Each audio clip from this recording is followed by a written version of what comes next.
இந்த ஜேர்னியில் வந்து உங்கள் லைக் பீங் யூஆர் ஃப்ரம் கடலூர்லேருந்து வந்திருக்கீங்க and you are from a rural area. So what is the role of your family, how supportive Thevar?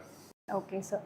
Sir as you said rural ஏரியாவை பொறுத்த வரைக்கும் அதுவும் if you are a girl 18 is the basic, 23 is the threshold கல்யாணம் பண்ணுறதுக்கு. So கண்டிப்பாக எந்த function போனாலும் எவ்வளோ நாள் வீட்டில் வச்சிருப்ப, சீக்கிரம் உன்னோட கடமையை முடிச்சிரு, இந்த வார்த்தையெல்லாம் என் அம்மா அப்பா ஃபேஸ் பண்ணிட்டே தான் இருந்திருக்காங்க. பட் என் அம்மா வந்து she is very clear. She got married in 18 and அவங்களுக்கு வந்துட்டு ஒரு 10th ஒரு அட்டெம்ப்ட் ஃபெயில் ஆனாங்க அண்ட் அவங்க அதை திரும்பி எழுதணும்னு அப்போ நினைக்கல. But she wanted me to be successful. நீ ஒரு வீட்டுக்கு போகும்போது நீ ஃபினான்ஷியலி இண்டிபெண்ட்டாக போகணும் அப்படிங்கிறது அவங்க ரொம்ப தெளிவாக இருந்தாங்க. பிகாஸ் என் கோவிட்லேயே தேர் ஆர் சம் அலையன்சஸ் அந்த மாதிரிலாம் எனக்கு இருந்துச்சு. என் அம்மா ஷி வாஸ் வெரி ஸ்ட்ராங். என் பொண்ணு வேலை வாங்கினதான் கல்யாணம் பண்ணுவா. ஸோ என் அம்மா தான் எனக்கு அந்த ஃபேமிலி விஷயத்தில் ஷி வாஸ் சப்போர்ட்டிவ். அப்பா வந்துட்டு he want me to be comfortable.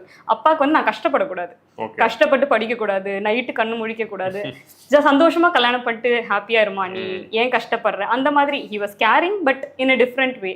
But என்னை வந்து டிஸ்டர்ப் பண்ணது கிடையாது. அண்ட் அவங்க 2 பேருமே அவ்வளோ கேள்விகள் ரிலேட்டிவ்ஸ் மத்தியில் ஊரில் எல்லார் மத்தியிலும் ஃபேஸ் பண்ணியிருக்காங்க. But now after I am clearing, பரவாயில்ல கெட்டிக்காரத்தனமாக பொண்ணு வந்து பாஸ் பண்ண வச்சுட்டாங்க அப்படின்னு சொன்னாங்க. யா கண்டிப்பாக மாறிடும். ஸோ அவங்களெல்லாம் கண்டுக்க வேண்டாம். உங்கள் அம்மா அப்பாவை வந்துட்டு உங்களை நம்புற அளவுக்கு நீங்கள் ஒரு பொசிஷனுக்கு கொண்டு போங்க.